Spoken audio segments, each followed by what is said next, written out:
দেখলাম একজন সাধু দাঁড়িয়ে আছে, মাথায় পাকা তেঁতুলের মতো অজস্র জটা, মুখময় দাড়ি গোফের জঙ্গল, লম্বায় আমার মাথা ছাড়িয়ে আরো 1 হাত, পরনে রক্তাম্বর। তুই আমার কাছে থেকে যা, আমি তোকে চেলা করে নেব। কি থাকবি? কিন্তু আমার যেন কেমন একটা খটকা লাগলো। এত সহজে সে আমাকে চেলা করতে চাইছে।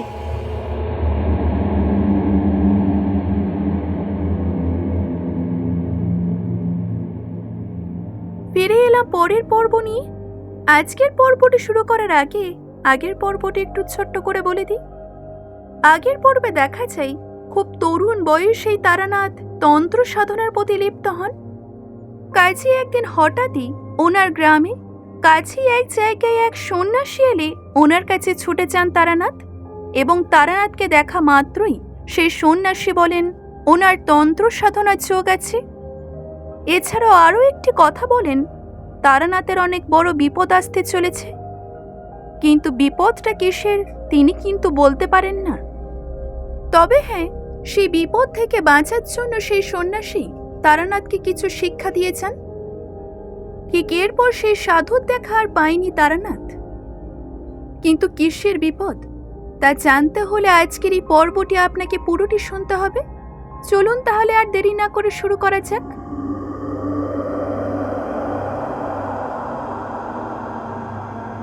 এমন করে মাসখানেক কাটলো, কিছুই যেন আর ভালো লাগে না। কেবলই বাড়ির বের হয়ে পড়তে ইচ্ছে করে। আমাকে কেমন যেন একটা ভবঘুরিমি পেয়ে বসলো। আরো কিছুদিন এভাবে কাটবার পর একদিন সত্যই কয়েকটা জামা কাপড় আর 10টা টাকা নিয়ে বেরিয়ে পড়লাম। বাড়ির লোক খোঁজাখুঁজি করবে এবং সন্ধান পেলেই ধরে নিয়ে যাবে বাড়িতে। এজন্য সারাদিন প্রায় হাঁটতাম, যতটা দূরে গিয়ে পড়া যায় চেষ্টা করতাম। রাত্রিরে আশ্রয় নিতাম কোনো গৃহস্থের বাড়িতে। তখনকার লোকজন ছিল ভালো, অভাব ছিল না কিছুই। গোলা ভর্তি ধান, পুকুর ভর্তি মাছ, নিচের গরুর দুধ। অব্রাহ্মণ গৃহস্বামী হলে গোয়াল ঘরের এক পাশ পরিষ্কার করে রান্নার আয়োজন করে দিত, সেখানে বসে রান্তাম। তারা আবার অপেক্ষা করত ব্রাহ্মণের প্রসাদ পাবো বলে। এরই মধ্যে কিশোরী একবার প্রশ্ন করে উঠল, আচ্ছা, জিনিসপত্রের দাম তখন কিরকম ছিল? গাঁয়ের দিকে বেশিরভাগ জিনিসই কিনে খেতে হতো না, সবই তো গ্রামেই উৎপন্ন হতো।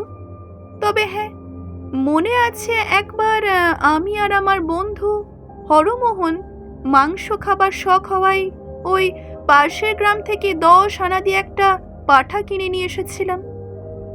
2 জনে মিলে রান্না করে খেয়েছিলাম। তাও হরমোহন বারবার বলেছিল আমরা ঠকেছি, আরো 2-1 টাকা কমানো উচিত। বলেন কি মশাই, ওই 10 আনাই একটা আস্ত পাঠা? 2 জনে মিলে গোটা পাঠাটা খেয়ে ফেললেন? তারানাথ তান্ত্রিক তখন বলল, হ্যাঁ, তা পারবো না কেন? গাঁয়ের ছেলে, আমাদের খিদেও ছিল তখন আরো বেশি, ব্যামোতে ভুগতাম না। আমার খাওয়ার কথা আর কি শুনেছ? আমার বাবার খাইয়ে হিসেবে 10টা গাঁয়ের মধ্যে নাম ডাকছিল। সে গল্প না হয় পরে বলবো খন তোমাদের। এরপর তারানাথ আবার বলতে আরম্ভ করল, এরপর কিছুদিন এমন করে ঘুরে বেরিয়ে একদম বিরক্ত ধরে গেল। রোজ রোজ অকারণে পথ হাঁটা, লোকের বাড়িতে আশ্রয় নেওয়া, তাদের দাক্ষিণ্যে ভালো ভালো খাওয়া। শুধু খাওয়ার জন্যই কি বাড়ি ছেড়ে বেরিয়েছিলাম? বাড়িতে কি আমার ভাতের অভাব ছিল? কিন্তু যা চাই তা তো পাই কই। যাই হোক, পথ হেঁটে ক্লান্ত অবস্থায় একদিন সন্ধ্যাবেলা এক গ্রামে এসে পৌঁছলাম। গ্রামটায় ঘন বসতি নেই, একটু ছাড়া ছাড়া বাড়িঘর, আম জাম বাঁশ বাগানে ভরা। একটা বড় আম বাগানের পাশে কাদের বেশ সুন্দর বাড়ি দেখে সেখানে আশ্রয় নেব বলে ভাবলাম। সুন্দর বলতে পাকা বাড়ি নয়, পুরো চালের বড় বড় 8-10 খানা ঘর, মাঝখানে উঠোন ঘিরে। বিরাট উঠোনে ধানের গোলা, একপাশে গোয়াল ঘর। আমি উঠোনে পা দেবার সঙ্গে সঙ্গে বাড়ির মধ্যে শাকে ফু পড়ল। সব মিলিয়ে সম্পূর্ণ গৃহস্থের লক্ষণ ফুটে বেরোচ্ছে। উঠোনে দাঁড়িয়ে থেকে এই দিক ওই দিক তাকাচ্ছি। একজন কালো মতো মধ্যবয়স্ক লোক এগিয়ে এসে বলল, আগে কি চাই? আমি বিদেশি লোক, রাত্রিটা একটু থাকবার সুবিধা হবে কি? আমি ব্রাহ্মণ।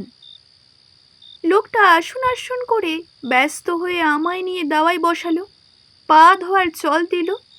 তার নাম মাধব ঘোষ, সেই বাড়ির মালিক। চাষবাস আছে প্রায় 50 বিঘে। মাধব লোক বেশ ভালো। আমাকে রান্নার ব্যবস্থা করে দিয়ে সে ঠায় বসে রইল, সেখানে বসে গল্প করে। আর একটু বাদে বাদেই বলে, কখন যে ব্রাহ্মণের প্রসাদ পাবো। কথায় কথায় আমি তখন তাকে বললাম, আচ্ছা, এই যে তুমি আমাকে এত যত্ন করছো, এতে তোমার লাভ কি? মাধব তখন জিভ কেটে বলল, আগে ও কথা বলবেন না। ব্রাহ্মণ দেবতার হাঁড়িতে 2টি চাল দিতেছি, এতে আমার কত সৌভাগ্যী। তবে কথা কি জানেন, সব অতিথি তো আর সমান হয় না। এই তো দিন 7 আগে আমাদের বাড়িতে এক কাণ্ড হলো। হাঁড়িতে আতপ চাল ছাড়তে ছাড়তে আমি তখন তাকে জিজ্ঞাসা করলাম, কেন, কি হয়েছিল? চুরি টুরি নাকি? তা হলেও তো বরং ভালো ছিল। শুনুন না কাণ্ডখানা। এই ঠিক গেল সোমবার বিকেলের দিকে এক লাল কাপড় পরা সন্ন্যাসী এসে বলে, তোমার ঘরে থাকবো। আমার সাদা মনে কাদা নেই বাপু, বললুম থাকুন। গোয়াল ঘরে রান্নার ব্যবস্থা করে দিলুম। দিব্যি চেহারা তার, ফর্সা রং, এই মোটা পৈতের গোছা, দেখে কিছু বোঝবার উপায় নেই। সেই রাত্রিরে কিছু হলো না। পরের দিন সকালে সন্ন্যাসী যাওয়ার সময় আমাকে বলল, কাল যে মেয়েটি রান্নার জিনিসপত্র এনে দিচ্ছিল, সে তোমার কে হয়? আমি বললুম, আমার মেয়ে। তারপর কি বলবো আপনাকে, সন্ন্যাসী যা বলল তা শুনে তো নিমেষে আমার মাথায় রক্ত উঠে গিয়েছে। বলে কি, তোমার ওই মেয়েটি আমাকে দাও, আমি ভৈরবী করব। ওর শরীরে ভৈরবী চিহ্ন রয়েছে। এইসব শুনে আমি তখন অবাক হয়ে মাধব ঘোষকে বললাম, তারপর কি হলো? তারপর আর কি, আমার চেঁচামেচিতে পাড়ার লোক শুদ্ধ জড়ো হয়ে গেল। বললুম, যাও ঠাকুর, ব্রাহ্মণ বলে কিছু বললেমনি, নইলে মাধব ঘোষের মেয়ের দিকে নজর দেওয়া 4টিখানি কথা নয়। সন্ন্যাসী তখন আমার দিকে তাকিয়ে বলল, ঠিক করলি নে, কাজটা ভালো করলি নে। তোর মেয়ে উদ্ধার হয়েছে তো, প্রতিফল হাতে হাতে পাবি। এই বলে ঘর থেকে বেরিয়ে গেল। আমি তখন অবাক হয়ে শুনছিলাম। বললাম, বলো কি হে, এ তো সাংঘাতিক ব্যাপার। লোকটার আসেনি তো? মাধব ঘোষ তখন হেসে বলল, আর তার সাহস হবে নিয়ে আসার, সন্ন্যাসী হলেও তো প্রাণের মায়া আছে। সত্যই সেই রাত্রে মাধব ঘোষ আমার অনেক যত্ন করেছিল, কোনো তুলনা নেই। খাওয়া যখন প্রায় শেষ হয়ে গিয়েছে, একটা বড় জামবাটিতে ভর্তি দুধ এনে আমার সামনে নামিয়ে রাখলো। আমি তখন লজ্জা পেয়ে বলেছিলাম, আবার দুধ কেন? সে তখন বলেছিল, আগে খান এইটুকু, ব্রাহ্মণ সেবা করলে আমার কল্যাণ হবে। রাত্রে কাটল। পরের দিন সকালে উঠেই আমি মাধবের কাছে বিদায় নিলাম। সে কিছুতেই ছাড়তে চায় না। আমি প্রায় একরকম জোর করে চলে এলাম বলা যায়। কারণ আগেই বলেছি, 2টো ভাতের জন্য আমি পথে বের হইনি। সরল মানুষের ঘাড়ের উপরে চেপে বসে তার অন্ন ধ্বংস করার জন্য আমার বেরোনো নয়। মাধব ঘোষকে কথা দিলাম, যদি পারি আবার আসবো, এই বলে বেরিয়ে পড়লাম। তারপর দুপুরবেলা একটা গঞ্জ মতো জায়গায় চিড়ে দই কিনে খাই। তারপর আবার হাঁটি। সারা দিনে প্রায় মাইল 15-16 হেঁটে সন্ধে নাগাদ একটা এমন জায়গায় এসে পৌঁছলাম যার ত্রিসীমানায় কোনো গ্রাম বা জনবসতি নেই। রুক্ষ পাদপহীন প্রান্তরের মধ্যে দিয়ে একটা ছোট্ট কি নদী তীর তীর করে বয়ে চলেছে। কি করব ঠিক করতে না পেরে নদীর ধারে হেঁটে চলেছি। মিনিট 15 হেঁটে যাবার পর সামনে দেখলাম বেশ বড় একখানা শ্মশান। অন্তত যতদূর চোখ চাই তাকিয়ে দেখলাম কেবল পোড়া পোড়া কাঠের গুঁড়ি, ছেঁড়া মাদুর, কাঁথা, ভাঙা কলসি এইসব পড়ে আছে। ঠিক এই সময় কিশোরী তখন তারানাথ তান্ত্রিককে বলে উঠল, বাপ্পা, শ্মশান, আপনার অত সন্ধ্যাবেলা ভয় করল না? ভয়? ভয় কেন করবে? শ্মশান অতি পবিত্র স্থান। সেখানে মানুষের সমস্ত পাপ শেষবারের মতো মুছে যায়। সেখানে আবার ভয় কিসের? যাই হোক, দাঁড়িয়ে তাকিয়ে দেখছি চারিদিকটা। হঠাৎই গম্ভীর গলায় কে যেন বলে উঠল, এখানে কি চাই? কি ভয়াবহ গলা ভেবে আমি তখনই ঘুরে দাঁড়ালাম। দেখলাম একজন সাধু দাঁড়িয়ে আছে। মাথায় পাকা তেঁতুলের মতো অজস্র জটা, মুখময় দাড়ি গোফের জঙ্গল, লম্বায় আমার মাথা ছাড়িয়ে আরো 1 হাত, পরনে রক্তাম্বর, পায়ে হরণ। আমি সাধুকে প্রণাম করে বিনীতভাবে জানালাম, আগে আমার কোনো বিশেষ দরকার নেই এখানে, পথ হাঁটতে হাঁটতে এসে পড়েছি এইমাত্র। সাধু আমাকে প্রশ্ন করলেন, তা কোথায় যাওয়া হবে? আমি কিছুই বলতে পারিনি।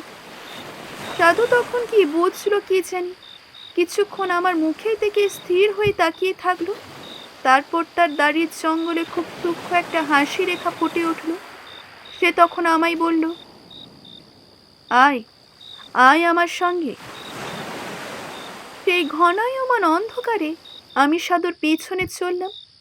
বেশ খানিকটা হাঁটবার পর দেখি একটা ডাব গাছ বা ওই জাতীয় কোনো গাছের নিচে সাধু মাদুর পেতে বেশ ভালো একটা জায়গা করে নিয়েছে। দেখে আমি বললাম সাধুকে, আপনি এখানে থাকেন? সাধু তখন বলল, কেন, অসুবিধেটা কি? সাধুর কথাবার্তা যেন কেমন কেমন। আমি বললাম, না মানে অসুবিধে আর কি, তাই বলছি। সাধু আমাকে বশ করিয়ে কয়েকটা কলা দিল খেতে, বলল খেয়ে নাও। সাধু আমাকে ইচ্ছা করে জিজ্ঞাসা করল, তা কি উদ্দেশ্যে বেরোনো হয়েছে বাড়ি থেকে?